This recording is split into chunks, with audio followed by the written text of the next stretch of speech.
தேவனுடைய பிள்ளையிலே வேதம் சொல்லுது, தேவன் தம்முடைய ஒரே பேரான குமாரனை விசுவாசிக்கிறவன் எவனோ அவன் கெட்டு போகாமல் நித்திய ஜீவனை அடையும்படிக்கு அவரை தந்தளி. இவ்வளவாய் தேவன் உலகத்தில் அன்பு கூர்ந்தார். ஆண்டவராய் இயேசு நாம் ஒவ்வொருவருக்காகவும் இந்த உலகத்தில் வந்தார், சிலுவையில் அடிக்கப்பட்டார், ரத்தத்தை சிந்தினார், மரித்து உயிரோடு எழுந்து ஆண்டவராய் இயேசு இன்னைக்கும் ஜீவிக்கிறார். அவரை இதுவரைக்கும் நீங்கள் யாராவது ஆண்டவராக ஏற்றுக்கொள்ளவில்லை ஆனால் ஆண்டவராய் இயேசுவை ஆண்டவராக நீங்கள் ஏற்றுக்கொள்ளுங்கள். ஆண்டவராய் இயேசுவை ஆண்டவராக ஏற்றுக்கொண்ட தேவனுடைய பிள்ளைகள் நாம் இந்த உலகத்தில் வெற்றியான ஆசீர்வாதமான ஒரு செழிப்பான வாழ்க்கையை வாழ்வதற்கென்று தேவன் நம்மை அழைத்திருக்கிறார்.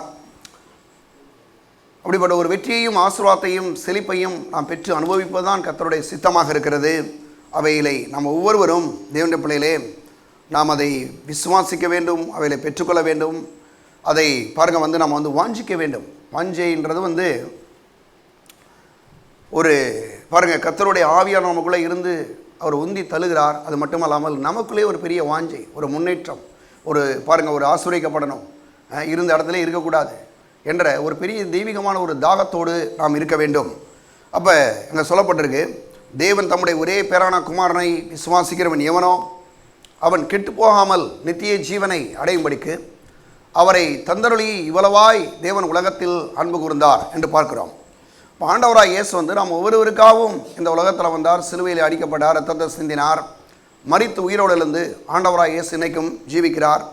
அவரை ஆண்டவராக நாம் ஏற்றுக்கொள்ளும் போது அவர் பல ஆசீர்வாதங்களை தேவன் நமக்கென்று வைத்திருக்கிறார். இந்த ரட்சிப்புக்குள்ளே தெய்வீகமான ஆசீர்வாதங்கள் நிறைந்திருக்கிறது.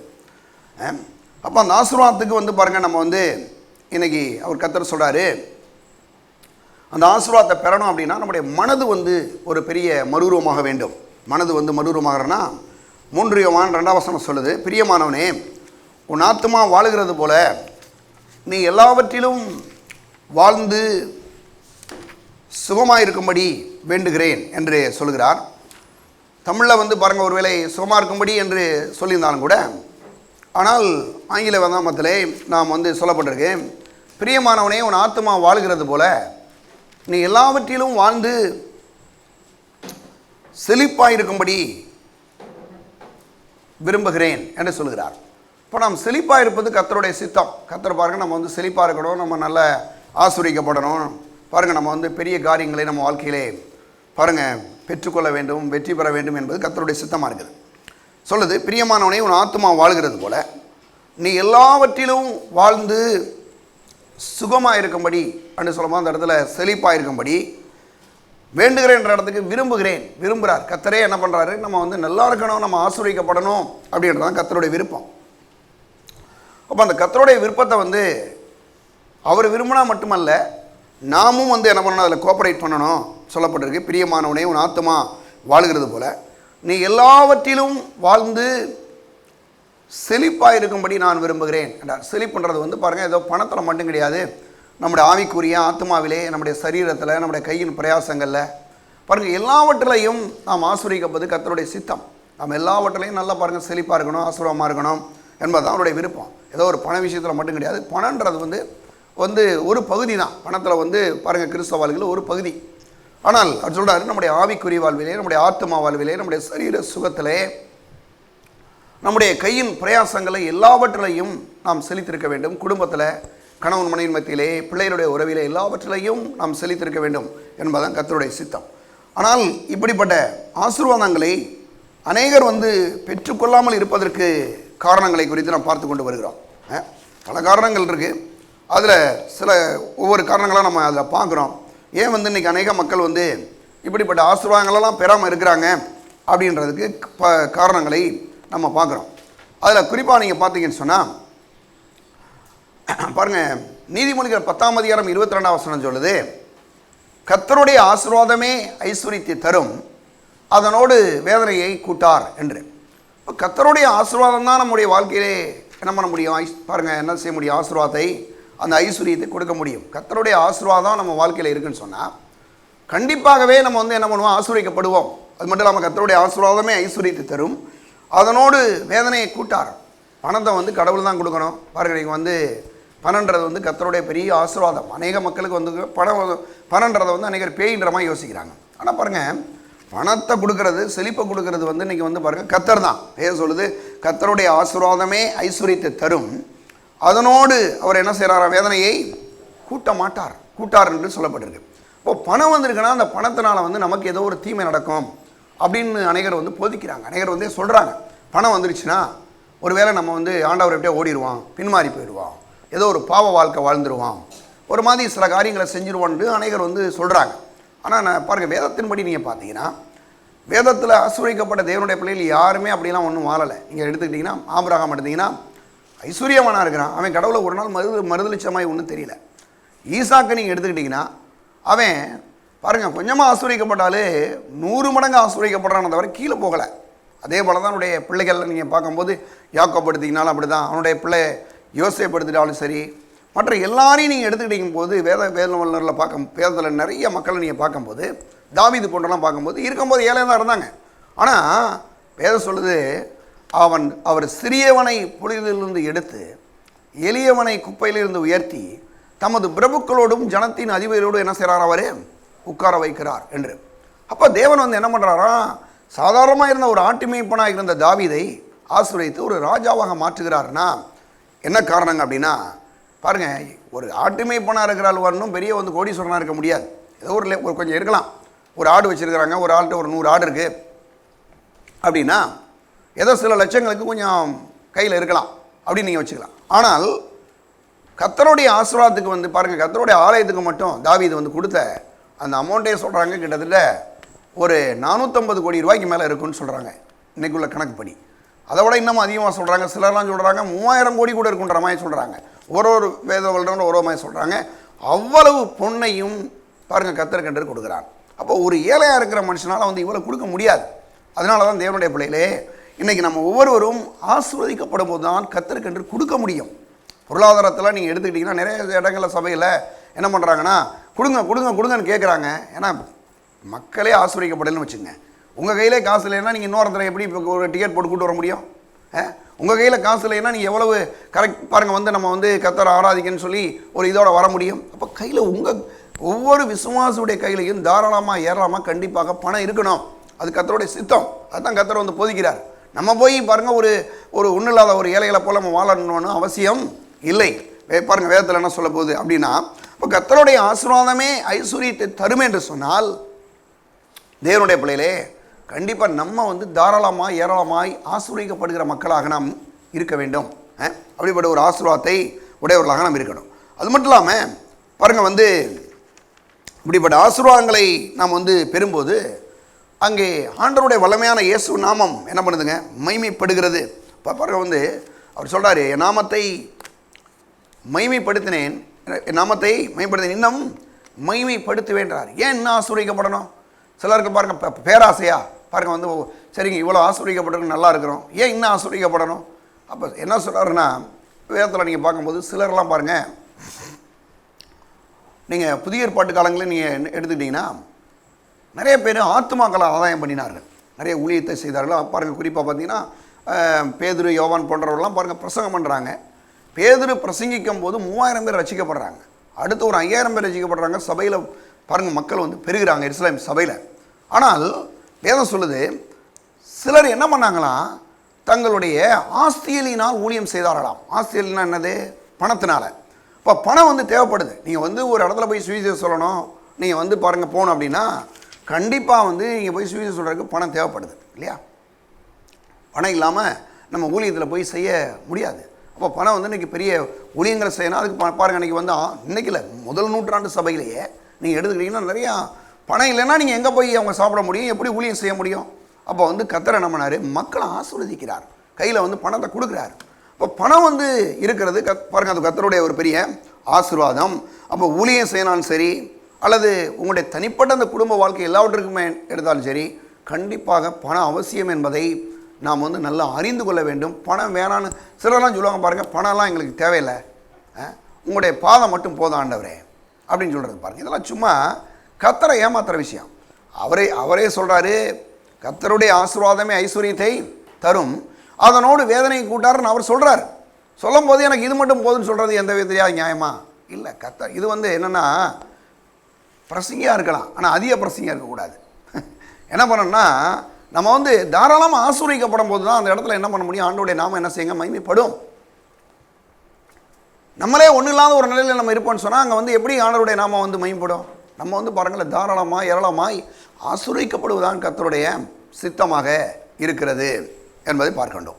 அது மட்டும் இல்லாமல் அங்கே சொல்கிறாரு, இப்போ அப்படிப்பட்ட ஒரு ஆசீர்வாதம் வரணும் அப்படின்னா பாருங்கள், வந்து வெளிப்படுத்தல் விசேஷம் சொல்கிறாரு அங்கே 1ஆம் அதிகாரம் 6ஆம் வசனத்தில் என்ன சொல்கிறாரு, அவர் வந்து நம்மளை பாவங்களெல்லாம் கழுவி நம்மளை ராஜாக்களாயும் ஆசாரியர்களுமாய் என்ன பண்ணியிருக்காராம், ஆக்கியிருக்கிறார்ன்றார். நம்மிடத்தில் அன்பு கூர்ந்து தமது இரத்தத்தினாலே நம்முடைய பாவங்களை நம்மை கழுவி தம்முடைய பிதாவாகிய தேவனுக்கு முன்பாக நம்மை ராஜாக்களும் ஆசாரியர்களுமாய் ஆக்கினார் அப்படின்னு பாருங்க சொல்றார். இப்போ நம்முடைய பிதாவாகிய தேவனுக்கு முன்பாக நம்மை ராஜாக்களும் ஆசாரியர்களும் ஆக்கின அவருக்கு மகிமையும் வல்லமையும் என்றென்றைக்கும் உண்டாயிருப்பதாக. என்ன சொல்றாரு, நம்மளை ராஜாக்களாயும் ஆசாரியர்களும் ஆக்கியிருக்காரு. அப்போ ஒரு ராஜா மாதிரி வாழும்படி முதல்ல வந்து பாருங்கள், நம்ம மனதில் வந்து என்ன பண்ணணுங்க, தீர்மானிக்கிறோம். ஒரு முறை ஒரு ஒரு கதை பாருங்கள், ஒரு பெரிய ஒரு பணக்கார ஒரு பிள்ளை அந்த பிள்ளையை திரும்ப பாருங்கள், திடீர்னு சொல்லி இந்த பிள்ளையெல்லாம் கடத்துறாங்க. இப்போ உங்களுக்கு தெரியும் இல்லையா? அப்போ அவங்க என்ன பண்ணாங்களாம் பாருங்கள், ஏதோ ஒரு கூட்டத்தின் நடுவிலே ஒரு பிள்ளை, அவருடைய நல்ல பணக்கார பிள்ளை, அப்பா அம்மாலாம் நல்ல பெரிய கோடீஸ்வரர்கள், பிள்ளை வந்து மிஸ் ஆகிடுச்சு, ஏதோ கடத்தி கொண்டு போயிட்டாங்க. கொண்டு போனவன் என்ன பண்ணுறான், இங்கே போய் அந்த பிள்ளையை போய் பிச்சை எடுக்க வச்சுட்டான். பிச்சை எடுக்க வச்சுட்டு பாருங்கள், இன்றைக்கி எந்த வேலை பண்ணிகிட்டு இருக்கிறாங்க அங்கேயெல்லாம் பாருங்கள், பிள்ளைகளை வந்து எதாவது பண்ணிடுறான். பிச்சை எடுக்க வச்சோன்னா பாருங்கள், இந்த பிள்ளை வந்து பாருங்கள் அப்படியே பிச்சை எடுத்து பழகிருச்சு. ஏன்னா பிச்சைக்கார வீட்டில் பிச்சை தான் எடுக்க முடியும்.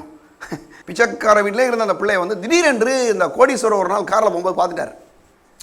அந்த அப்பா பார்த்துட்டாரு. பார்த்தோன்னே இவருக்கு என்ன ஆயிடுச்சுன்னா, நம்ம பிள்ளை தான் போலையே அப்படின்ட்டு டக்குன்னு இறங்கி போய் பார்த்தா அந்த பிள்ளை பிச்சை எடுக்குது. ஓரளவு கொஞ்சம் விவரமான பிள்ளை தான். உடனே அந்த பிள்ளைய உடனே போலீஸை வைத்து அப்படியே கொண்டு வந்தாங்களாம். கொண்டு வந்தால் பாருங்கள், நல்லா கொஞ்சம் பிள்ளை வந்து அப்படியே பிச்சை எடுத்தே சாப்பிட்டு பழகிடுச்சு. பழகணுன்னா இது என்ன ஆயிடுச்சான் பாருங்கள், வீட்டில் கொண்டு போய் பிள்ளைய வச்சு சாப்பாடு கொடுத்தாங்களாம். நல்லா டைனிங் டேபிளில் வச்சுட்டு என்னென்ன சாப்பாடு வேணுமோ நல்ல சாப்பாடு செஞ்சு கொடுத்துருக்காங்க. அந்த பிள்ளைக்கு சாப்பாடு உள்ளே போக மாட்டேது. ஏன் உள்ளே போக மாட்டேது அப்படின்னு கேட்டால், இந்த பிள்ளை ஏற்கனவே இந்த மாதிரி சாப்பிட்ருக்கு. அதாவது நம்ம ஊரில் சொல்கிறாங்கன்னா, அது 4 வீட்டு சோறு எடுத்து ஒரு சிலர்லாம் பார்த்துருக்கீங்களா, எல்லாத்தையும் ஒன்றா படைஞ்சு ஒரு வெட்டுவான் பார்த்துருக்கீங்களா? அதாவது அங்கேயே சாம்பார் ரசம் கூட்டுக்கிட்டு எல்லாம் ஒரு பிணைஞ்சு அப்புக்கப்புன்னு அப்படி தள்ளுறது. அப்படி சில குறிப்பெல்லாம் இருக்குது, நான் பார்த்துருக்கிறேன். அந்த மாதிரிலாம் ஏதோ இவங்க சாப்பாடை எவனை பிடிக்கிட்டு போகிற மாதிரி அந்த மாதிரில இந்த மாதிரி பாருங்கள், எல்லாத்தையும் பாருங்கள் பண்ணிவிட்டு பாருங்கள். இந்த பிள்ளை என்ன பண்ணிச்சான் பாருங்கள், தனித்தனியாக இவங்க சொன்னாங்களா, நீ வந்து ஒன்றா ஊற்றி சாப்பிடுன்னு சொன்னால் கேட்க மாட்டுது, சாப்பாடு உள்ளே போக மாட்டுது. சரி என்னடா அது, பிள்ளை வேற ரொம்ப ஒரு மாதிரி ஒல்லியாக போயிட்டே இருக்குது, சாப்பிட மாட்டுது.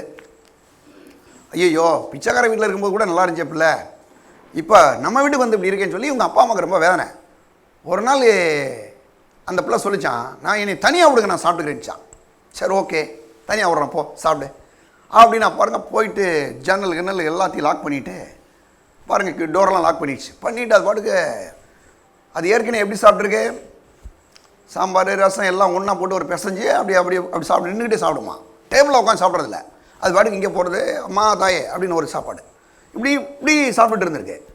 என்னடா அது, நம்ம போட்டால் இந்த பிள்ளைக்கு ஒன்றும் புரிய மாட்டுது, இது என்ன தான் செய்யுதுன்னு சொல்லிட்டு இவங்க ஒரு நாள் லேசாக ஒரு ஜன்னல் வழியாக பார்த்துருக்குறாங்க. பார்த்தா இது அம்மா தாயே அப்படின்னு ஒரு வாய், அம்மா போடுங்க இன்னொரு வாய், இப்படி சாப்பிட்டுருது. சாப்பிட்டால் நல்லா இருக்குது.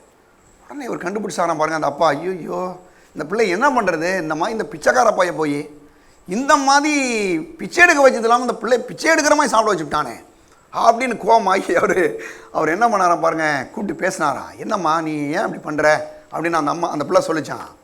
நான் வந்து கிட்டத்தட்ட ஒரு 5-6 வருஷம் அப்படி சாப்பிட்டு பழகிட்டேன்.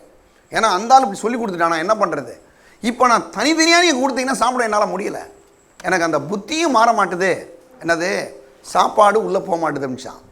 அப்போ தான் அவரை கூப்பிட்டு போய் அந்த பிள்ளையை கூப்பிட்டு போய் ஒரு மனத்தட்டு டாக்டர்கிட்ட கூப்பிட்டு போனாங்களாம். கொண்டு போய் சொன்னாங்களாம், நீ வந்து நீ யார், ஒரு பெரிய கோடீஸ்வரனுடைய வீட்டு பிள்ளை, நீ ஒரு ஜமீன்தார் மாதிரி வச்சுங்களேன், அப்படி ஒரு பிள்ளை, ஒரு பிச்சைக்காரனமாய் நீ சாப்பிடக்கூடாது அப்படின்னு அந்த பிள்ளையை கொஞ்ச நாள் அப்படியே தொடர்ந்து கூப்பிட்டு போய் கொஞ்சம் கவுன்சிலிங்லாம் பண்ண பிறகு அந்த பிள்ளை கொஞ்சம் தெளிவாகி பாருங்க. அப்புறம் டேஸ்ட்லாம் ஒன்றும் பிரச்சனை இல்லை, இந்த மாதிரி சாப்பிட்டு தான் பழக்கம். அப்படி. அப்போ கொஞ்ச நாள் ஆக ஆக அந்த பிள்ளையோட மனது மாற மாற அவன் அப்பா அம்மா மாதிரியே நல்லா சாப்பிட ஆரம்பிச்சிச்சான்.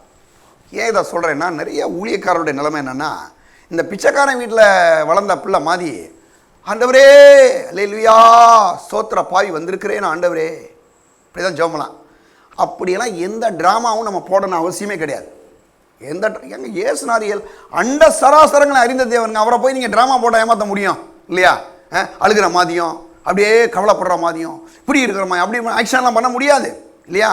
ஆனால் கர்த்தர் என்ன சொல்கிறார் பாருங்க, நீங்கள் அந்த மாதிரி இருக்க வேண்டாம். ஏன்னா முன்னால் அப்படி இருந்தீங்க. அந்த பிச்சைக்கார போயிருக்கான யாரவன் பிசாசு, அவன்கிட்ட இருக்கிற வரைக்கும் நீங்கள் அப்படி இருந்தீங்க. ஆனால் இன்னைக்கு நீங்கள் யாராக இருக்கிறீங்க தெரியுமா? யாராக இருக்கீங்க? ராஜாக்களையும் ஆசாரியருமா இருக்கிறீங்க. உங்களுடைய மனது மாறணும். இன்னைக்கு நான் எப்படி ஒரு வாழ்க்கை வாழ போகிறேன்? ராஜாவை மாதிரி ஒரு வாழ்க்கை வாழ போகிறேன். ராஜாக்களாயும் ஆசாரியர்களாயும் அவருடைய விலையேற பெற்றதுனால தேவன் என்னை மாற்றி இருக்கிறார். என் வாழ்க்கை எனக்கு எப்படி இருக்கணும்னா ராஜா மாதிரி இருக்கணும். என்னுடைய ஒவ்வொரு காரியங்களும் பண விஷயங்களாக எந்த விஷயம்னாலும் சரி, நான் அப்படி ஒரு வாழ்க்கையை வாழணும்னு சொல்லி முதல்ல நம்முடைய மனதை என்ன பண்ணுங்க, மறுரூபமாக்கி கொள்ள வேண்டும். சரியா? அதுதான் பாருங்க அவர் அப்போஸ்தலர் சொல்றாரு. நீங்கள் 1:8 பாருங்க, பரிசுத்த இடத்துல வரும்போது என்ன தெரியுங்க, எருசலேமிலும் யூதியாவிலும் சமாரியாவிலும் பூமியின் கடைசி எனக்கு சாட்சிகளாக இருப்பீர்கள். சாட்சி சொல்லுவீர்கள் கிடையாது. எப்படி இருப்பீங்களா? சாட்சிகளாக இருப்பீர்கள். அப்போ சாட்சிகளாக இருக்கணும்னா நீங்கள் நல்லா இருக்கணும். நீங்கள் ஒரு நல்ல பாருங்கள், கையில் காசு வச்சுக்கணும், நல்ல ஒரு வீட்டில் இருக்கணும், நல்ல துணி போட்டுக்கணும், நல்ல ஒரு குறைஞ்சபட்சம் நல்ல சில காரியங்களை செய்ய ஆரம்பிக்கணும். பார்க்கும்போது மக்களுக்கு என்ன வரும்னா, இவங்க சிலர்லாம் பார்த்தீங்கன்னா பார்க்கவே பரிதாபமாக இருக்குது. நான் சொல்கிறேன், அந்த வாழ்க்கையை விட்டுருங்க. சிலர்லாம் சொல்லுவாங்க பாருங்க, எப்படியாவது யாராவது நம்மளை பார்த்து பரிதாபப்படுவாங்களா? எதுக்கு உங்களை பரிதாபப்படணும்? நம்ம நான் சொல்கிறேன், நாம் ராஜாக்களாயும் ஆசாரியருமா இருக்கிறபடினாலே யாரும் நம்மளை குறித்து பரிதாபப்பட வேண்டிய அவசியம் இல்லவே இல்லைங்க. ஏன் அந்த பரிதாபத்தை நம்ம சம்பாதிக்கணும்? கர்த்தர் நம்மளை ராஜாக்களாகி ஆசாரியர்களாக வைத்திருக்கிறபடினாலே தேவனுடைய பிள்ளையிலே ராஜாவை மாதிரி ஒரு ஆசாரியனை மாதிரி நம்ம இந்த உலகத்தில் வாழ்வாதான் கர்த்தருடைய சித்தம். அப்போ தேவனுடைய பிள்ளையிலே பொருளாதாரங்களும் அப்படிப்பட்ட ஒரு ஆசீர்வாதத்தை பெற்றுக்கொள்வது கர்த்தருடைய சித்தமாக இருக்குது. அது மட்டும் இல்லாமல் சொல்கிறாங்க பாருங்கள், ரோமர் 12:2 சொல்லுது, இப்பிரபஞ்சத்திற்கு ஒத்த வேஷம் தெரியாமல் தேவனுடைய நன்மையும் பிரியமும் பரிபூர்ணமான சித்தம் என்னதென்று பகுத்தறியத்தக்கதாக உங்கள் மனம் புதிதாகிறதுனாலே மறுரூபமாகுங்கள். அப்போ என்ன சொல்கிறாரு, இந்த உலகத்துக்கு ஒத்த வேஷம் தெரியாங்கன்றார். ஒத்த வேஷம் தெரியாதுன்னா சிலலாம் என்ன பண்ணுறாங்க பாருங்கள், எல்லாம் இவ்வளோ தான் முடிவெட்டுறது. முடிவெட்டுற பார்த்தீங்க, இவ்வளோ தான் முடிட்டு சர்ச்சுக்குள்ளே உள்ளே போகணும், வெள்ளையாக எல்லோரும் போட்டிருக்கணும். போடுற சௌகரியெல்லாம் யாரும் சடை போட்டு வரக்கூடாது, எல்லாம் கொண்டா போட்டிருக்கணும். யாரும் ஒரு நல்ல ட்ரெஸ் போட, அன்றைக்கி ஒரு பாருங்கள், ஒரு ஊழியர் சொல்கிறார், எதுக்கு வெள்ளை ட்ரெஸ் போடுறீங்க அப்படின்னு கேட்டால் அந்த அவர் சொல்கிறாரா, அங்கே யாருக்கும் ஏற்றத்தாழ்வுகள் இருக்கக்கூடாது, அதனால் எல்லோரும் வெள்ளையாக வர்றோம்னா. சரி, ஏற்றத்தாழ்வு இருக்கக்கூடாது, அப்புறம் எதுக்கு பட்டில் போட்டு வர்ற? பல இல்லையா, மின்னுது சட்டை மட்டும், அங்கே ஏற்றத்தாழ்வு இல்லையா? நல்லா கவனிச்சுங்க, வெள்ளையில் போடுறதுனாலையோ, நீங்கள் சடை போடுறதுனாலையோ, கொண்டை போடுறதுனாலையோ, இவ்வளவு முடி வெட்டிக்கிறதுனாலையோ, மீசையை சுத்தாவி எடுத்துக்கிறதுனாலையோ நான் சொல்கிறேன், இப்பிரபஞ்சத்திற்கு ஒத்த வேஷம் தெரியாமல் சொல்லும்போது நம்முடைய மனது அவர்கள் செய்கிற காரியங்கள் மாதிரி நானும் செய்ய வேண்டாம், நம்ம அவங்கள மாதிரி ஒத்து போக வேண்டாம், அவங்கள மாதிரி செய்ய வேண்டாம். அவங்க சில காரியங்களை செய்கிறாங்க, என்ன நம்ம செய்கிறாங்க. நீங்கள் குறிப்பாக எடுத்துங்களேன், நீங்கள் சொல்கிறீங்க இன்றைக்கி போய் நல்ல பொருளாதாரத்தில் ஆசீர்வதிக்கப்படணும், நல்லா இருக்கு. ஏன் உங்களுக்கு பேராசை? அப்படி எதுக்கு இப்படி பேராசைப்படுறீங்க? இருக்கிறதுல விடுங்க, போதும்னு சொல்லுங்கள். நீங்கள் சொல்லுங்கள், எனக்கு போதும், ஓகே தான், ஆனால் என் ஆண்டவருடைய ஊழியத்துக்கு நிறையா தேவைப்படுதே, அப்போ நான் ஆசீர்வதிக்கப்பட தானே கொடுக்க முடியும். இன்னும் அவருடைய ராஜ்யம் சொல்கிறார், அவர் நீங்கள் உலகம் எங்கும் போய் சகல ஜாதிகள் என்ன செய்யுங்க, சுவிசேஷத்தை பிரசங்கியுங்கள். சுவிசேஷம் ஃப்ரீ தாங்க, இப்போ சுவிசேஷம் இலவசம் தான், ஆனால் சுவிசேஷத்தை பிரசங்கம் பண்ணனா எவ்வளோ செலவாகும் அப்படின்னா பாருங்க, நான் சொல்கிறேன், அதுக்கு நீ கண்டிப்பாக ஆசீர்வதிக்கப்பட வேண்டும். அதுக்கு போய் பக்கத்தில் இருக்கா போய் கேட்க முடியும், ஐயா நாங்கள் போய் சுவிசேஷம் சொல்ல போகிறோன்னா அவன் சொல்லவே கூடான்றான், அவன்கிட்ட போய் கேட்க முடியுமா? அப்போ நீங்கள் ஆசீர்வதிக்கப்படும் போது, நீங்கள் நல்லா இருக்கும் போது தான் நீங்கள் அதான் பாருங்கள், தாவி சொல்கிறான், என் பாத்திரம் நிரம்பி வலிகிறது. ஏன் வலியணும்? நிரம்பினா மட்டும் பத்தாதான் அப்படின்னா, வலிஞ்சாதான் ஒன்று உங்களை கர்த்தர் ஆசீர்வதிக்கிறார்ன்ற விஷயமே மற்றவனுக்கு தெரியும். அந்த மாதிரி நீங்கள் ஆசீர்வதிக்கப்பட கர்த்தரை விரும்புகிறாரு. அப்போ தேவனுடைய பிள்ளைகளே, அப்படிப்பட்ட ஆசீர்வாதங்களை நாம் பெற வேண்டும். அது மட்டும் இல்லாமல் கூட்டுப்பூச்சி பாருங்கள், நம்ம என்ன பண்ணுது, அது அப்படியே வண்ணத்து பூச்சியாக மாறுது. அது பாருங்கள், அந்த ஒரு புழு போய் என்ன பண்ணுது, தன்னைத்தானே அப்படியே அந்த கூடு கட்டிக்கிட்டு அப்புறம் ஒரு நாள் கழிச்சு என்னது அப்படியே வெளியில் வருது, உடச்சிட்டு வந்தால் அழகான ஒரு வண்ணத்து பூச்சியாக பாருங்கள் வெளியில் வருது, அழகாக வருது, அவ்வளோ கலராக இருக்குது. பாருங்கள், எந்த சேலை கடைக்காரனாலும் அப்படிலாம் டிசைன் பண்ண முடியும், அவ்வளோ அழகாக பாருங்கள் என்ன பண்ணியிருக்குது, அப்படியே பாருங்கள், அது அவனுடைய அந்த பார்க்கும்போது அவ்வளோ நல்லா இருக்குது. ஏன்னா அந்த கூட்டுப்புழுக்குள்ளே இருந்து அந்த அளவுக்கு அது வெளியில் வரும்போது மாற்றமாகி வெளியில் வருது.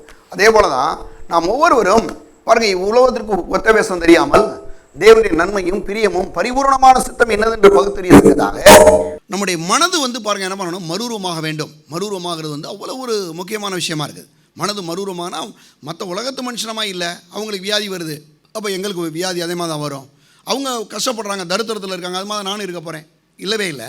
நான் சொல்கிறேங்க, கர்த்தருடைய சபைக்கு வர்றீங்கன்னா நீங்கள் ஆசீர்வதிக்கப்பட்டே ஆகணுங்க. நீங்கள் இந்த உலகத்தில் ஒரு பெரிய சாட்சியாக மாறணும். உங்களை பார்த்து உங்கள் சொந்த பந்தங்களாம் ரசிக்கப்பட்டு சபைக்கு வரணும். அந்த மாதிரி ஒரு மாற்றம் இருந்தால் தான் அந்த சபை. அப்போ தான் நீங்கள் நல்லா இருக்கிறீங்கன்னு கண்டுபிடிக்க முடியும். நீங்கள் இருக்கிற மாதிரியே பல வருஷமாக இருந்தோம், அப்போ என்ன பிரயோஜனம் ஆக போகுது? ஒரு பிள்ளை இருக்குதுன்னா எல்கேஜியில் 10 வருஷம் படிச்சுன்னா எப்படி இருக்கும்? யாராவது மதிப்பானா? நான் சொல்கிறேங்க, நீங்கள் ஆசீர்வதிக்கப்படணும், நீங்கள் முன்னேறணும், ஒரு பெரிய மாற்றங்கள் ஏற்படணும். இப்படிப்பட்ட ஆள்கள்லாம் பார்க்கும்போது சொல்லணும், அற்பத்தனமான ஒரு ஆள்கள்ன்ற மாதிரி நம்ம யோசிக்கணும். நான் சொல்கிறேன் பாருங்கள், தேவனுடைய பிள்ளை நல்ல வசனத்தை கேளுங்க. கேட்க கேட்க உங்கள் வாழ்க்கையில் மாற்றங்களை கடவுள் கட்டளையிடுவார். ஆசீர்வதிக்கப்படுவீர்கள், பெருகுவீர்கள். ஏன்னா நீங்கள் கொடுக்கக்கூடிய அளவுக்கு நீங்கள் ஆசீர்வதிக்கப்பட்டிருக்கான் பாருங்க. அவன் சொல்லுவான் பாருங்கள், முன்ன சொந்தக்காரெல்லாம் சொல்லுவான், பரவாயில்ல நீங்கள் போகிற சர்ச்சு, நீங்கள் போகிற இயேசு நல்லவர். இது வரைக்கும் இங்கே அங்கே இருந்தோம், ஆனால் இன்றைக்கி என் வாழ்க்கையவே கடவுள் என்ன பண்ணுறாரு, மாற்றிட்டாரு. இன்றைக்கி நீங்கள் வந்திருக்கிறீங்க, உங்கள் கை பிரயாசங்கள் ஆசீர்வதிக்கப்படுது, நீங்கள் செய்கிறதெல்லாம் வாய்க்குது, உங்களுடைய வியாபாரங்கள் செழிக்குது. நீங்கள் 4 பேருக்கு ஒரு நாள் வாங்கிட்டு இருந்தோம் நம்ம, ஆனால் இன்றைக்கி 4 பேருக்கு கொடுக்குற அளவுக்கு நீங்கள் மாறிட்டீங்க. அப்படின்னா அப்போ தாங்க இந்த சுவிசேஷம் வேலை செய்கின்றதை அவன் புரிஞ்சுக்குவான். அப்போ அதுக்கு தான் பாருங்கள், தேவனுடைய பிள்ளையிலே நம்ம ஆசீர்வதிக்கப்பட வேண்டும். தேவனுடைய பிள்ளையிலே நம்ம ஆசீர்வதிக்கப்பட எவ்வளோ விஷயம் இருக்குது பாருங்கள். அப்போது நம்ம என்ன பண்ணணும்னா, நல்ல வசனங்களை கேட்டு பழக ஆரம்பிக்கும் போது என்ன ஆகிறோம்னா, அந்த ஆசீர்வாதங்களை கர்த்தர் தானாகவே நமக்கு கொடுக்க ஆரம்பிக்கிறார். அது மட்டும் இல்லாமல் ரெண்டாவது இன்னொரு விஷயத்தை பார்த்தீங்கன்னா, இஸ்ரவேல் ஜனங்களை பற்றி கடந்த வாரம் சொன்னேன். இஸ்ரவேல் ஜனங்கள் எகிப்து தேசத்துலேருந்து கிட்டத்தட்ட 430 ஆண்டுகளாக அடிமைகளாக இருந்தார்கள். அப்போ அடிமையாக இருந்த ஒரு ஆளை போய் நீங்கள் ஒரு செழிப்பான இடத்துல போய் விட்டீங்கன்னா உடனே அந்த மனதை ஏற்றுக்கிற மாட்டுது. இது ஒரு பெரிய ட்ராபேக். இன்றைக்கி கிறிஸ்தவ வட்டாரத்தில் நீங்கள் நல்லா இருங்க, நீங்கள் உங்கள் கையில் பணம் இருக்குன்னு சொன்னால் என்ன பண்ணுறான், அதெல்லாம் பரலோகத்தில் போய் ஆண்டவர் கொடுப்பாரு அப்படின்றாங்க. பரமகானான் பரலோகம் கிடையாது. பரமகானான் எதிரிமா, கிறிஸ்தவ வாழ்க்கை தான் பரமகானான் இன்னைக்கு. அப்போ இஸ்ரவேல் ஜனங்கள் 430 வருஷமாக இருக்கிறாங்க. 30 வருஷமாக அங்கே அடிமையாக இருக்கிறாங்க. அடிமையாக இருக்கிறவனுக்கு என்னென்னா, அவன் சோறு போட்டால் தான் சாப்பாடு. ஏன்னா 430 ஆண்டுகளாக இஸ்ரவேல் ஜனங்கள் என்ன பண்ணுறாங்க, அடிமையிலாய் வாழ்கிறாங்க. எந்த கேள்வியை கேட்கக்கூடாது, செய்யணும், இதை பண்ணணும், சாப்பாடு போட்டால் தான் சாப்பாடு, இல்லைன்னா சாப்பாடு கிடையாது. 12 மணி நேரம் காலையிலேருந்து சாயங்காலம் 6 மணி வரைக்கும் வேலை செய்கிறான். காலையில் 6 மணிலேருந்து அவன் ஒரு வேளை சாப்பாடு கஞ்சி ஊற்றினா தான், இல்லைன்னா இல்லை. அப்படிப்பட்ட ஒரு அடிமை வாழ்க்கை வாழ்ந்து கொண்டிருந்த இந்த இஸ்ரவேல் ஜனங்களை ஆண்டவர் பாருங்கள் என்ன பண்ணுறாரு, அவர் ஆட்டுக்குட்டியின் இரத்தத்தினாலே மீட்டெடுத்து அவர் என்ன பண்ணுறாருங்க, விடுதலையாகி கொண்டு வருகிறார். அப்படி கொண்டு வந்தபோது அவர்களுக்கு என்ன பண்ணுறாரு, 11 நாளில் போய் சேர வேண்டிய கானான் தேசத்துக்கு 40 ஆண்டுகள் இவங்க எடுத்துக்கிறாங்க பிரயாணம் பண்ணுறதுக்கு, இல்லையா? இது யார் தப்பு? ஆண்டோட தப்பு இல்லை. ஏன்னா இவங்க தப்பு தான். என்ன பிரச்சனைங்க, இவங்களுடைய மனது மாறலை. இவங்களுடைய மனது ரொம்ப ட்ரையாக இருக்குது. இவங்களுடைய மனது தருத்திரத்தில் இருக்குது. ஏன்னா அன்றைக்கி எகிப்து ராஜாவையும் அந்த மக்களையும் எதிர்பார்த்து கொண்டிருந்தவங்க, எப்போ சோறு போடுவான், சம்பளமே கிடையாது 430 வருஷங்களில். அப்படி வாழ்ந்து கொண்டிருந்த அந்த மக்களை கர்த்தர் விடுதலையாக்கி கொண்டு வந்து கர்த்தர் எப்படிப்பட்ட ஒரு தெய்வம் என்று காமிக்கிறாரு. என்ன காமிக்கிறாரு அப்படின்னா, செங்கடலை பிரிக்கிறாரு. செங்கடலை வெளியில் வர்றாங்க.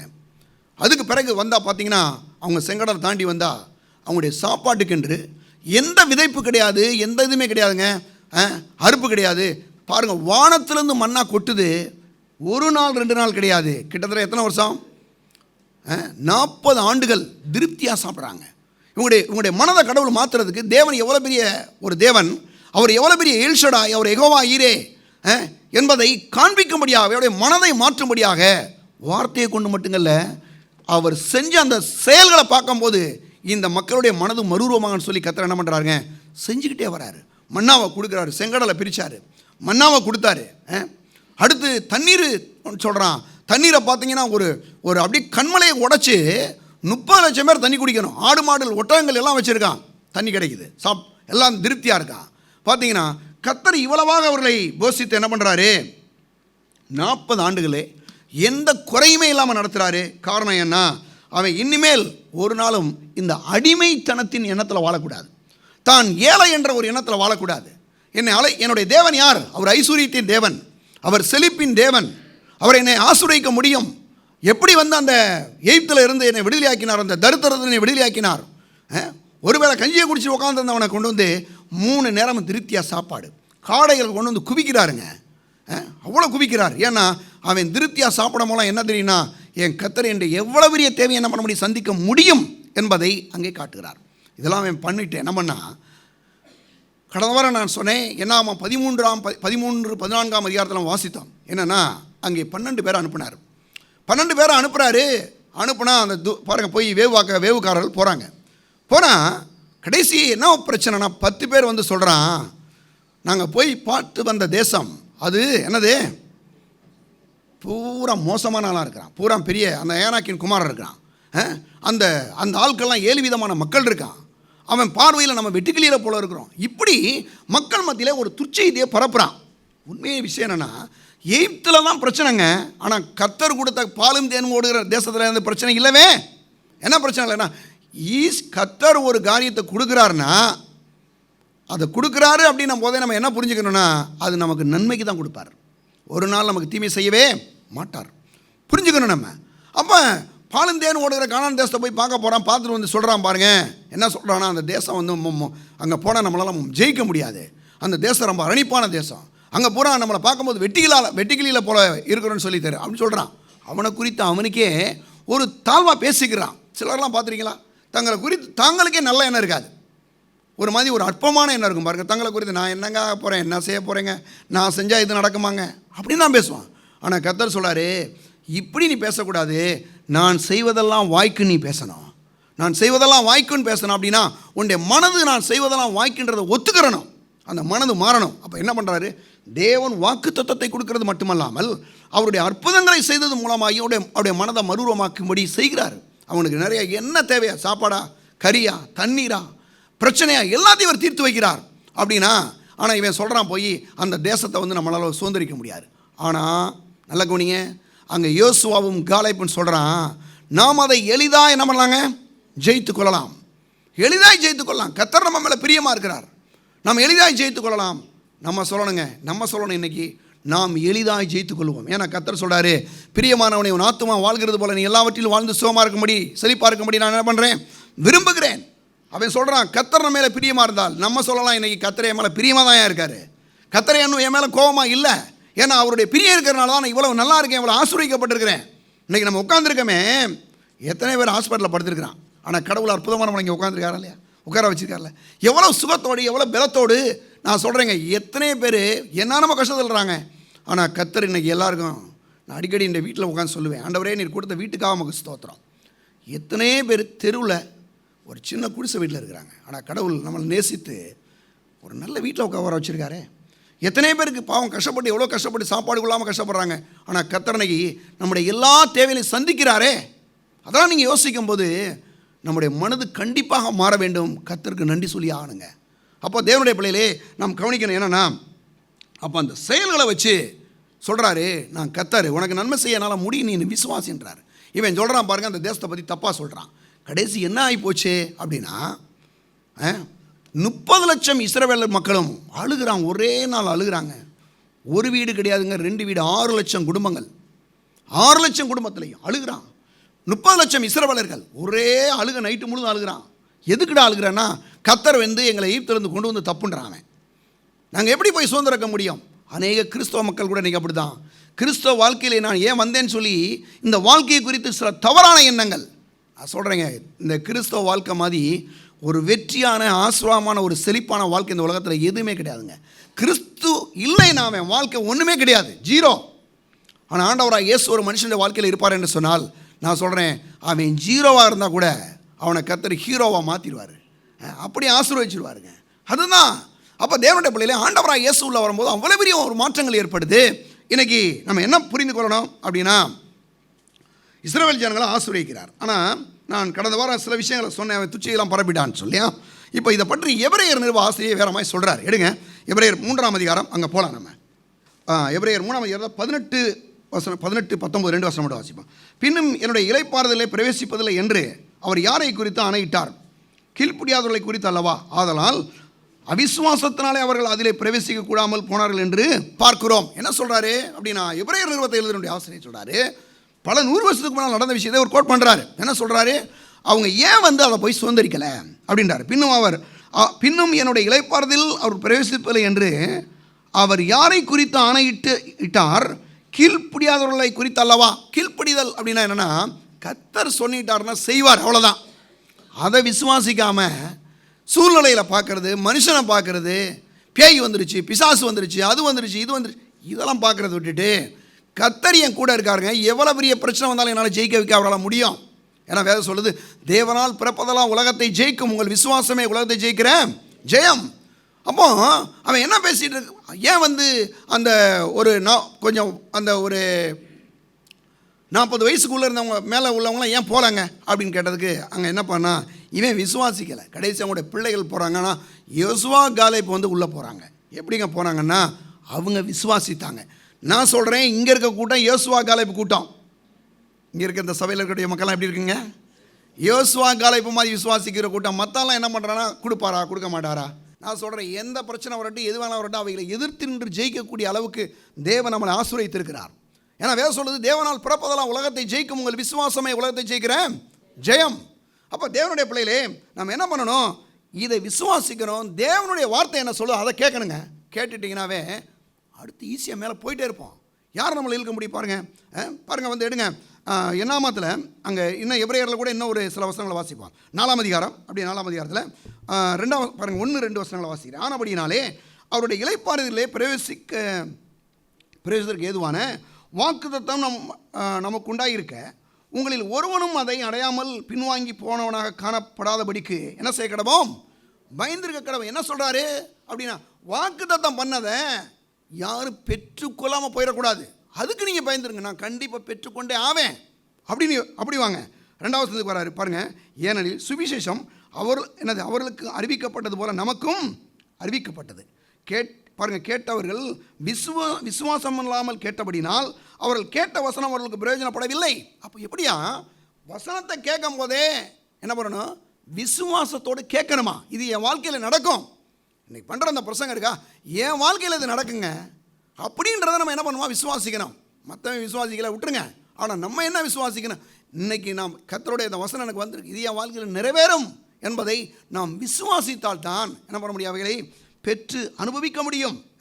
பாருங்கள், அங்கே சொல்கிறார் பாருங்கள், என்னாமத்தில் பாருங்கள், என்னாமம் 14ஆம் அதிகாரம் எடுங்க திரும்ப பாருங்கள். 1-2 வசனங்களை 4ஆம் வசனம் வரையும் கூட வாசிக்கிறேன். அப்பொழுது சபையார் எல்லாரும் கூக்குரலிட்டும் புலம்பினார்கள். ஜனங்கள் அன்று ராம் முழுவதும் அழுது கொண்டிருந்தார்கள். இஸ்ரவேல் புத்திரர் எல்லாரும் மோசேக்கும் ஆரோனுக்கும் விரோதமாக முறுமுறுத்தார்கள். சபையார் எல்லாரும் அவர்களை நோக்கி, எகிப்து தேசத்தில் செத்து போனால் என்ன இருக்கும்? நலமாக இருக்கும். இந்த வனாந்தரத்தில் நாங்கள் செத்தாலும் நலமாக இருக்கும். நாங்கள் பட்டயத்தால் மடியும் படிக்கு எங்கள் பெஞ்சாதிகளும் பிள்ளைகளும் கொள்ளையாகும் படிக்கும். கர்த்தர் எங்களை இந்த தேசத்துக்கு கொண்டு வந்தது என்ன?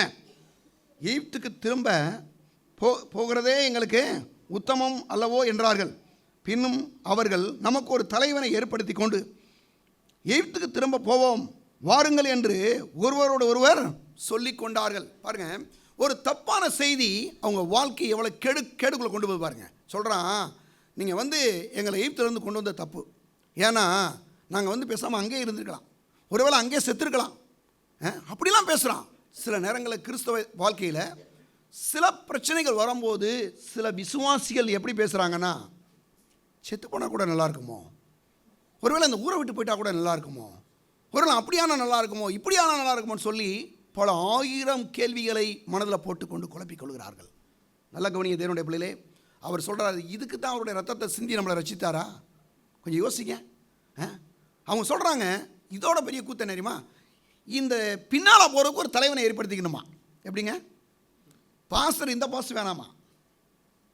யாரு? நீ இங்கே பார்த்தீங்கன்னா மோசே ஆரோன் வேணாமா? யார் வேணுமா? திரும்ப எகிப்துக்கு போகிற மாதிரி ஒரு பாஸ்டர் செலக்ட் பண்ணுவான் அப்படின்றான். சொல்கிறான், ஒரு தலைவனை ஏற்படுத்தி கொண்டு போகலான்னு பார்க்குறான். கர்த்தர் சொல்கிறார், ஏண்டா 430 வருஷமாக நீங்கள் அடிமைப்பட்டு கிடந்த அப்படிப்பட்ட ஒரு ஆளை உன்னை விடுதலையாக்கி, மோசே நான் வரவேன்னு சொன்னான். நான் ஊழியத்துக்கே வரலன்னு சொல்லிக்கிட்டு இருந்த ஒரு ஆளை கொண்டு அவன் சொல்கிறான், நான் திக்குவாயினும் மந்தனாவும் திக்கும் வாய் உள்ளான்றான். உடனே கர்த்தர் அவனுக்கு சிஸ்டத்தில் மாற்றுறாரு. வாப்பா அவனுக்கு ஆரோனை வச்சிருக்கேன்றலாம் கூட்டு வராரு. அவனை கொண்டு வந்ததே பெரிய விஷயம். கொண்டு இவனை ஒரு இடத்துல அவன் புலம்புறான் பாருங்க. நான் என்ன அந்த 35 பேர் நானா பெத்தேன்னு கேட்குறான். மோசம் அவ்வளோ டென்ஷன் ஆகிட்டான். அவனுக்கு ஜனங்கள் இடத்துல கோவம், ஒவ்வொரு நாள் டென்ஷன் பண்ணிட்டு இருக்கான் அவனை போட்டு. உடனே இவன் சொல்கிறான், நான் வந்து இந்த மோசையும் ஆற எனக்கு வேணாம், இப்போ எங்கே போகிறேன், இன்னொரு ஆளை ரெடி பண்ணி தலைவனை ஏற்படுத்தி பின்மாறி போகிறவனுக்கு. நல்லா கவனிச்சுங்க தேவனுடைய பிள்ளைகளே, பின்மாறி போனவனை ஒரு நாள் பக்கத்தில் அணுகவே கூடாதுங்க. நான் சொல்கிறேங்க, கர்த்தருடைய ஆசீர்வாதம் இருக்குன்னா ஒருத்தரும் கோல்மால் பண்ண வேணாம். கர்த்தருடைய ஆசீர்வாதம் ஐஸ்வர்யத்தை தரும். அதை தான் நான் பிரசங்கம் பண்ணுறேன். பணம் வேணுன்ற எவ்வளவு இன்றைக்கி மக்கள் கஷ்டப்பட்டு அங்கங்கேயும் வேலை செஞ்சு பண்ணிகிட்டு இருக்கிறாங்க. ஆனால் போய் இவன் சொல்கிற பாரு, உங்கள் பாஸ்டர் அப்படித்தாங்க, உங்கள் அப்படி தான் பேசுவார் அவர். நல்லா கவனிங்க, பணம் வேணும்னா நான் சொல்கிறேன், பணத்தை கொடுக்குறவர் கர்த்தர் தான், செழிப்பு கொடுக்குறவர் கர்த்தர் தான். இஸ்ரவேல் ஜனங்களை விடுதலையாக்கி கொண்டு வராரு. பின்மாறி போகிறவனுக்கு ஒருத்தனை கொண்டு வரலாமா? ஏன்னா இவன் என்ன சொல்கிறான் பாருங்கள், 30 லட்சம் பேரையும் திரும்ப கூட்டிகிட்டு பின்னால் ஓடுறேன்றாங்க. 40 ஆண்டுகள் நடந்து வந்துட்டு பக்கத்தில் வந்துட்டான். எதுக்கு பக்கத்தில் வந்துட்டான்? எரியோ அந்த கானான் தேசத்துக்கு பக்கத்தில் வந்துட்டான். மந்தமே திரும்ப பின்னால் ஓடன்னு பார்க்குறான். நான் சொல்கிறேன், சில மக்கள் ஆசீர்வாதத்துக்கு அருகாமையில் வந்துவிட்டு விளிம்பில் வந்துட்டு இழந்து போன மக்களை நான் பார்க்குறோம். ஆனால் தேவனுடைய பிள்ளைகளை ஒன்றா கவனிங்க, நீங்கள் ஆசீர்வாதத்தை முழுவதுமாய் பெற்றுக்கொள்ளும்படி சில காரியங்களை நாம் செய்ய வேண்டும். என்ன காரியம் அப்படின்னா, சில நேரங்களில் மக்களுக்கு வந்து பாருங்கள், ஒரு வசனத்துக்கு போகலாம். நம்ம அது மட்டும் கொஞ்சம் கடை நான் சொல்லிடுறேன். எபிரேயர் 11ஆம் அதிகாரத்தை எடுங்க. எபிரேயர் 11 13 16 வசனம் வரைக்கும் நான் வாசிக்கிறேன்.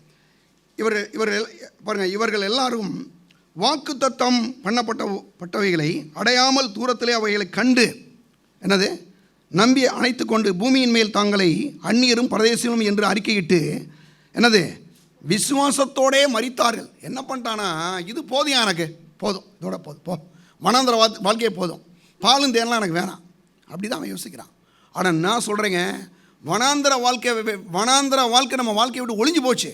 என்னைக்கு ஆண்டவராக இயேசுவை ஆண்டவர் என்று ஏற்றுக்கொண்டோமோ அன்னைக்கே நம்ம என்ன பண்ணிட்டாங்க பாருங்கள், ஆசீர்வாதத்துக்குள்ளே வந்துட்டோம். அங்கே பாருங்கள் சொல்கிறாரு, நம்பி அணைத்து கொண்டு பூமியின் மேல் தங்களை அந்நியரும் பரதேசிகளும் என்று அறிக்கையிட்டு விசுவாசத்தோடே மரித்தார்கள். யாரை பற்றி? இவங்களை மட்டும் இல்லை, பழைய ஏற்பாட்டில் இருந்த எல்லா ஆதிபக்தர் எல்லாருமே என்ன ஆகிட்டாங்கன்னா அந்த பழைய ஏற்பாட்டு வாழ்க்கையோட முடிச்சிட்டாங்க. ஆனால் இன்றைக்கி நீங்களும் அந்த வாக்குத்தத்தம் பண்ணப்பட்ட இந்த கிறிஸ்தவ வாழ்க்கையை நம்ம என்ன பண்ணுறோம், பெற்று அனுபவிக்கிறோம். அப்போ இது இந்த உலக வாழ்க்கை மட்டும் கிடையாது, பரலோகத்திலையும் தேவன் நம்மளை என்ன வச்சிருக்கிறாரு. நான் சொல்கிறேன் பாருங்கள், ஆபிரகாம், ஈசாக்கு, யாக்கோபு, தாவீதோட ஒரு மேலான வாழ்க்கைக்குள்ளே நம்ம இருக்கிறோம். பாருங்கள் சொல்கிறாரு, இப்படி அறிக்கையிடுகிறவர்கள் சுயதேசத்தை நாடி போகிறோம் என்று என்ன செய்கிறாங்களாம் தெரியப்படுத்துகிறார்கள். தாங்களை விட்டு வந்த தேசத்தை நினைத்தார்களானால் அதற்கு திரும்ப போவதற்கு அவர்களுக்கு சமயம் கிடைத்திருக்குமே. என்ன சொல்கிறாங்க, விட்டுட்டு வந்த தேசத்துக்கு அங்கே சொல்லப்படுறது, தாங்கள் விட்டு வந்த தேசத்தை நினைத்தார்களானால் அதற்கு திரும்ப போவதற்கு அவர்களுக்கு சமயம் கிடைத்திருக்குமே. என்னன்னா இவன் என்ன யோசிக்கிறான், போயிடலாமான்னு யோசிக்கிறான். ஆனாலும் கர்த்தருடைய திட்டம் வந்து நிறைவேறணும்ல. அவர் ஆபிரகாமுக்கு வாக்கு பண்ணார், என்ன சொன்னார், பாலும் தேனும் ஓடுகிற நலம் விசாலமான நல்ல தேசத்தை நான் யாருக்கு கொடுப்பேன், உன் சந்ததியாருக்கு கொடுப்பேன்னு சொல்லி ஆபிரகாம்கிட்ட சொல்கிறாரு. கிட்டத்தட்ட ஒரு 600-700 வருஷத்துக்கு முன்னால் சொல்லிட்டார். அதை கர்த்தர் வந்து நிறைவேற்ற நினைப்பார். அப்போ நல்லா கவனிங்க தேவனுடைய பிள்ளைகளே, இன்றைக்கி நம்மளை ஆசீர்வதிக்கிறேன்னு சொல்லி நம்முடைய ஆண்டவராக இயேசுடைய இரத்தத்தின் மூலமாக நம்ம கூட தேவன் ஒரு பெரிய உடன்படிக்கை செய்திருக்கிறார். அப்போ அந்த உடன்படிக்கை என்ன சொல்லுது, நீ ஆசீர்வதிக்கப்பட்டே ஆகணும். ஏன்னா அப்போ தான் என் நாம் அந்த உலகத்தில் என்ன செய்ய மகிமைப்படும். இப்படி ஒரு ஜனங்கள் இந்த உலகத்தில் இருக்கிறாங்கன்ற அவன் அறிந்து கொள்வான். அப்படின்னா தேவனுடைய பிள்ளைகளே, அப்படிப்பட்ட ஆசீர்வாதங்களை பெறுவதற்கு தேவன் நம்மளை என்ன பண்ணாருங்க, ஆயத்தப்படுத்துகிறார். அது மட்டும் இல்லாமல் தொடர்ந்து நீங்கள் பார்க்கும்போது 16ஆம் வசனம் வரைக்குமே பார்க்கும்போது அதை பாருங்கள், அதையல்ல அதிலும் பாருங்கள் மேன்மையான பரம தேசத்தை விரும்பினார்கள். ஆகையால் தேவன் அவருடைய தேவன் எனப்பட வெட்கப்படுகிறதில்லை, அவர்களுக்கு ஒரு நகரத்தை ஆயத்தம் பண்ணினார். குறிப்பாக ஆபிரகாம், ஈசாக்கு போன்றவர்கள்லாம் பாருங்கள், அந்த கானான் தேசத்துக்கு வனாந்தரத்தில் இருந்த ஒரு குரூப் வேறு. அது மட்டும் இல்லாமல் ஆபிரகாம், ஈசாக்கு, யாக்கோபு போன்றவங்களாம் இந்த உலகத்தில் நல்லா இருந்தாங்க. ஆனால் இப்படிப்பட்ட ஒரு ரட்சிப்பை அவங்க பெறலை. எந்த ரட்சிப்பை? ஆவிக்குரிய இந்த ரட்சிப்பு உங்களுக்கு கிடைக்கல. அவங்க சொல்கிறாங்க, ஒரு நாள் வாக்குத்தத்தம் பண்ணப்பட்ட இந்த கிறிஸ்தவ வாழ்க்கை வரும், அது எப்போ வரும்னு தெரியல. ஆனாலும் அவங்க இந்த இந்த நாட்களை அவங்க எதிர்பார்த்தாங்களாம். ஒருவேளை இந்த காலத்தில் நான் பிறந்த நல்லா இருக்குமேலாம் எதிர்பார்த்தாங்களாம். ஆனால் கர்த்தர் என்ன சொல்கிறாரு, அவங்கெல்லாம் சரி இருந்தாலும் பரவாயில்ல, இந்த காலத்தில் அவங்க இல்லைன்னா கூட ஆனாலும் தேவன் அவங்க மேலே தயவு வைத்து என்ன பண்ணாங்க, பரலோகத்தில் இருக்கிறாங்க. ஆனால் இன்றைக்கி அவர்களோட ஒரு பெரிய மேலான வாழ்க்கையில் நம்ம என்ன செய்கிறோம், இருக்கிறோம். அப்படின்னா நாம் என்ன பண்ணணும், ஒவ்வொரு காரியங்களையும் விசுவாசத்தோடு என்ன பண்ணுங்க, கீழ்ப்படிந்து விசுவாசத்தில் அதை என்ன பண்ண பெற்றுக்கொள்ள வேண்டும். அநேகர் ஏன் வந்து இதை விசுவாசத்தை பெற்றுக்கொள்ள முடியவில்லை என்பதற்கு பாருங்கள், முக்கியமான ஒரு காரணம் பயம். பயன்றது வந்து சாதாரண விஷயம் கிடையாது. அதை பற்றி நான் 5 பாயிண்ட் உங்களுக்கு கொடுக்குறேன். ரொம்ப கடகடன்னு சொல்லிட்டு போயிடுறேன். எடுங்க உபாமம் 20ஆம் அதிகாரம் எடுங்க. உபாமம் 20ஆம் அதிகாரம் 1ஆம் வசனம் எடுங்க. உபாமம் 20:1. நீ உன் சத்துருக்களுக்கு எதிராக யுத்தம் செய்ய புறப்பட்டு போகையில் குதிரைகளையும் ரதங்களையும் உன்னிலும் பெரிய கூட்டமாகிய ஜனங்களையும் கண்டால் அவர்களுக்கு பயப்படாயாக. உன்னை எகிப்து தேசத்திலிருந்து புறப்பட பண்ணின உன் தேவனாய கர்த்தர் உன்னோடே இருக்கிறார். சில நேரங்களில் விசுவாசிகளுக்கு வியாபார இடங்களில், வேலை ஸ்தலங்களில் சில மனுஷர்களை பார்க்குறோம். சில ஆள்கள் பாருங்கள், ஒரு பெரிய யுத்தம் பண்ணுற மாதிரி நம்மளை வந்து தொந்தரவு கொடுக்குறான். அந்த நேரங்களில் மக்களுக்கு சிலருக்கெல்லாம் குடும்பத்தில் கூட அந்த மாதிரிலாம் இருக்குது, தொல்லை கொடுக்குறதுக்குன்னே. சரியா? ஆனால் அப்படிப்பட்ட இடத்த நீங்கள் பார்க்கும்போது நீங்கள் என்ன செய்யுங்க? பயப்படாதீங்க. என்ன செய்யுங்க? பயப்படாதீங்க. அப்போ பயன்றது வந்து பயம் வந்து பாருங்கள், நல்லா கவனிச்சிங்களேன். பயம் வந்து பிசாசை வந்து வேலை செய்ய வச்சிடும். விசுவாசம் கர்த்தரை வேலை செய்ய வைக்கும். நல்லா இதை வந்து நீங்கள் மறந்துடக்கூடாது. விசுவாசம் கர்த்தரை வேலை செய்ய வைக்கும், அவருடைய தூதர்களை வேலை செய்ய வைக்கும். பயம் பிசாசையும் அவருடைய தூதர்களை வேலை செய்ய வைக்கும்.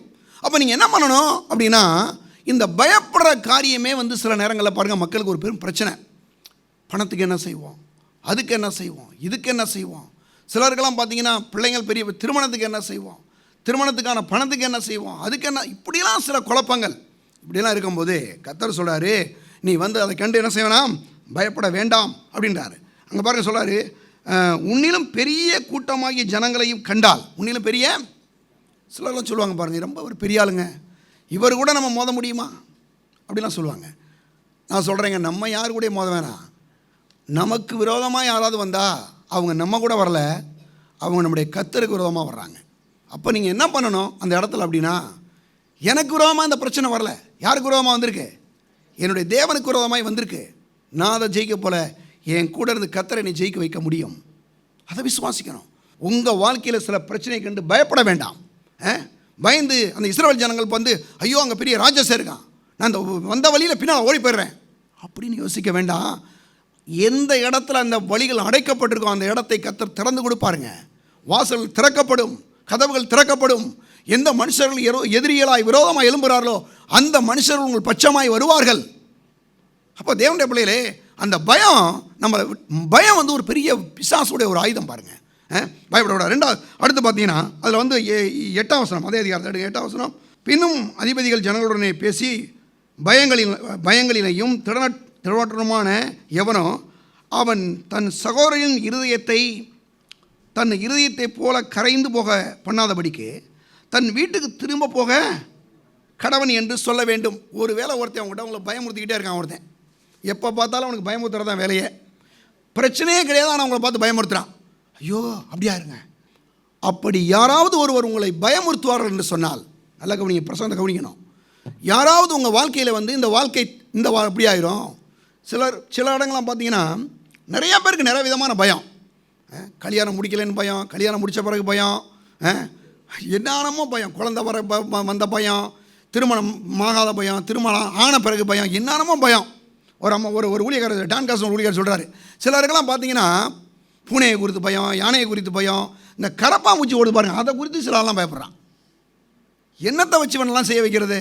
கர்த்தர் சொல்கிறாரு, முதல்ல இந்த பயத்தை ஒழிச்சு போடு, இயேசு நாமத்தில் போ, பிசாசை விரட்டி விடு.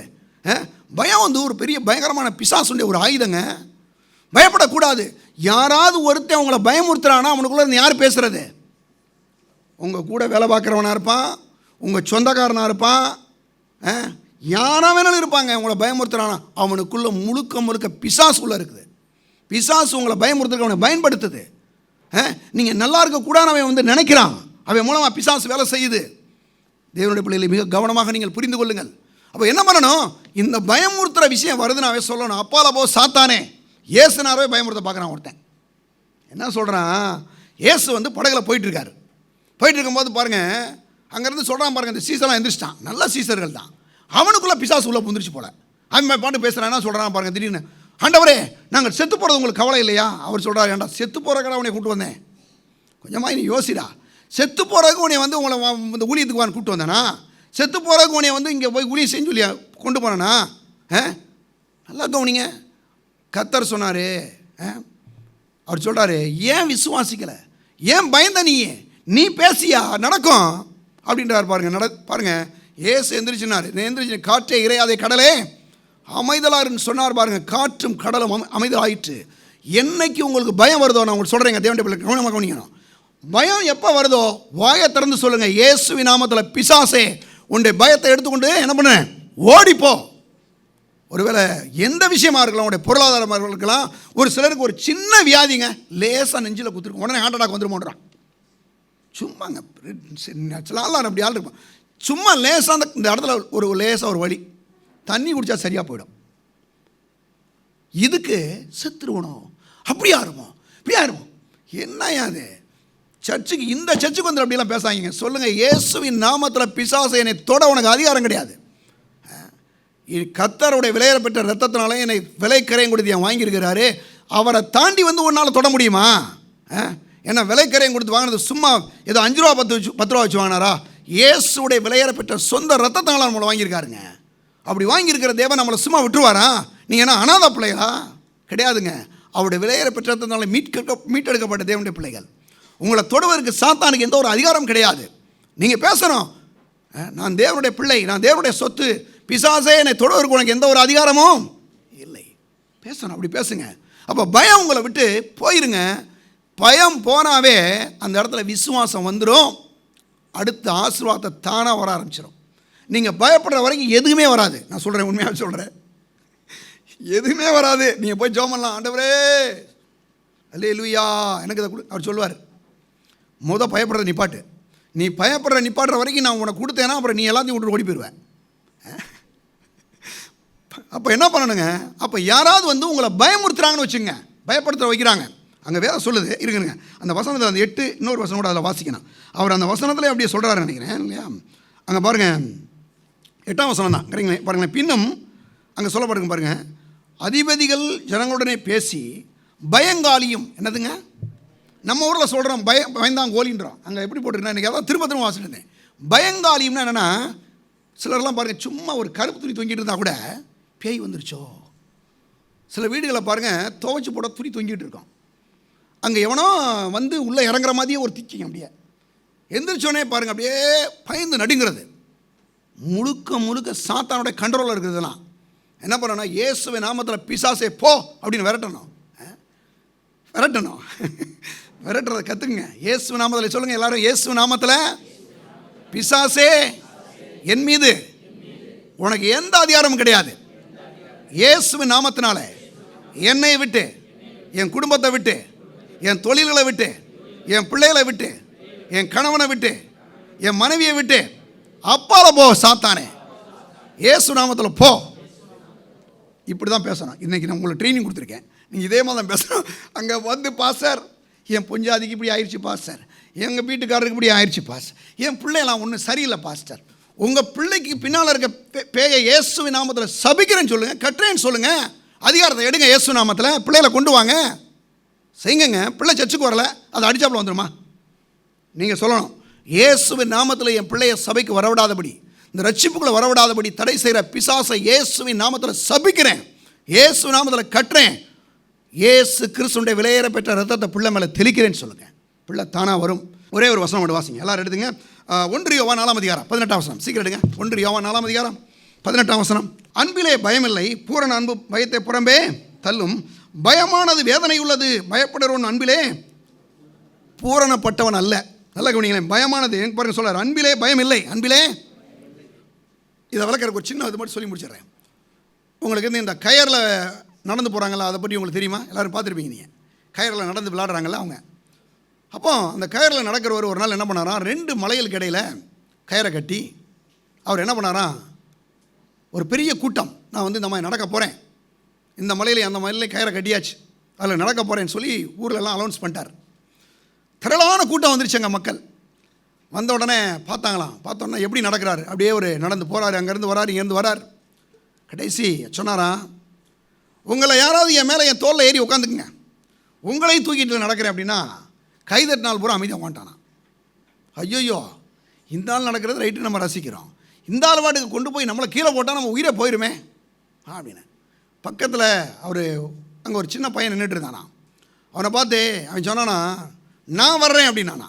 நானே வர்றேன் அப்படின்னோடனே அவனை கூப்பிட்டு தோளில் உட்கார வச்சுட்டு அங்கேயும் இங்கேயும் நடந்தாரான். நடந்தால் ஒரே கைதட்டு. அப்போ அவர் சொன்னாராம், அந்த கையில் நடக்கிறவர் சொன்னாராம், நீங்கள்லாம் ஏன் வரல தெரியுமா? என்னை நம்பலை, என்னை கண்டா உங்களுக்கு பயம், நான் கீழே போட்டுருவேன்னு சொல்லி. ஆனால் எதுக்கு இந்த சின்ன பையன் வந்தானா? அவன் ஏன் பிள்ளை. யாரது? எங்கள் அப்பா என்னை கீழே போட மாட்டார் நம்புகிறான் அவன். எங்கள் அப்பாவுக்கே ஒரு வேளை ஒரு தீங்கு நடந்தால் கூட என்னை உயிரோட காத்துக்கொள்வார் என்று நம்பினான். அதுதான் அவன் வந்துட்டான்னு சொன்னாரான். அதுபோல தான் நம்முடைய ஆண்டவராக இயேசு நம்மளை ஒவ்வொருவரையும் கல்வாரி சிலுவையிலே இரத்தத்தை சிந்தி நம்மளை மீட்டெடுத்து அவருடைய ஜீவனையே கொடுத்து நம்மளை மீட்டெடுத்திருக்கிறார். ஒரு நாளும் நம்மளை விட்டு விலக மாட்டார், நம்மளை கைவிட மாட்டார். எதை குறித்து நம்ம பயப்படணும் அவசியமே இல்லைங்க. அப்போ பயப்படுற வேலையை தூக்கி போட்டுட்டு அன்பிலே பயமில்லை, அன்பிலே பாருங்கள், பூரண அன்பு பயத்தே புறம்பே, அன்பிலே பயமில்லை, பூரண அன்பு பயத்தே புறம்பே தள்ளும். பயமானது வேதனை உள்ளது, பயப்படுறவன் அன்பிலே பூரணப்பட்டவன் அல்ல. பயப்பட்டீங்கன்னா ஆண்டவரே காப்பாருன்றதை நீங்கள் விட்டுறீங்க, விசுவாசிக்கலை. ஆனால் பயப்படாமல் தைரியமாக நில்லுங்க. நான் சொல்கிறேன், பெரிய காரியங்களை தேவன் சாதிக்கும்படி உங்களை தேவன் அழைத்திருக்கிறார். சின்ன காரியங்களை கண்டு நீங்கள் பயப்படக்கூடாது. உங்களை நம்பி பெரிய திட்டங்களை தேவன் வைத்திருக்கிறார். பெரிய காரியங்களை சாதிப்பதற்கென்று நீங்கள் மறுபடியும் பிறந்திருக்கிறீர்கள். தேவனுடைய பிள்ளைகளே, பயத்தை தூக்கி போட்டுட்டு என்ன பண்ணணும்? எதை பற்றியும் பயப்பட வேண்டிய அவசியம் இல்லைங்க. கர்த்தரே சார்பாக இருக்கிறாரு தெரியுமா? நம்ம தூங்கி எந்திரிக்கிறோம் பார்த்தீங்களா? அதான் ஒரு ஊழியக்காரர் சொல்கிறாரு, தூங்கி எந்திரிக்கும் போது நம்மளை பாதுகாக்கிற தேவன் இருக்கார் பார்த்தீங்களா? அவரை மாதிரி எவ்வளோ நல்ல தேவன். ஏன்னா ஒரு மனுஷன் தூங்கி எந்திரிக்கும் போது யாரை வேணாலும் பண்ண முடியும், அவனால் ஒன்றுமே பண்ண முடியாது. ஆனால் ஒவ்வொரு நாளும் நம்ம தூங்கி நல்லா எந்திரிக்கிறோமே, அதுக்காக கர்த்தருக்கு ஸ்தோத்திரம். எந்த தீங்கு வராதபடி என்னை பாதுகாக்கிறார் என்ற தேவன். நான் சொல்கிறேன், அதுக்காக கர்த்தரை துதியுங்கள், சோத்தரியுங்கள், பயப்படக்கூடாது. யாராவது பயந்த காரியத்தை உங்கள்கிட்ட சொன்னால் சொல்லு, வாயை மூடி இயேசு நாமத்தில் வாயை ஓடிப்போ. இல்லைன்னா அந்த ஆள்கிட்ட சேராங்க, வந்துடுங்க. அவன் வந்து பேயோட ஆளவன்.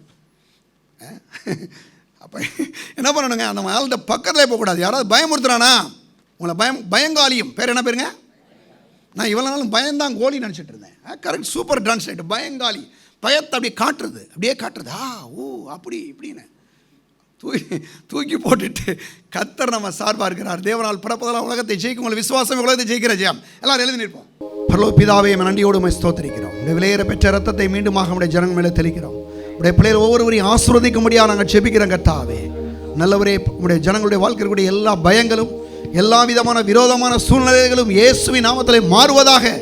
உடைய பிள்ளைகளை கர்த்தாவை பயமுறுத்தி கொண்டிருக்கிற எல்லா அந்த பிசாசுடைய கிரிகளை இயேசுவின் நாமத்தினாலே கட்டுகிறோம்.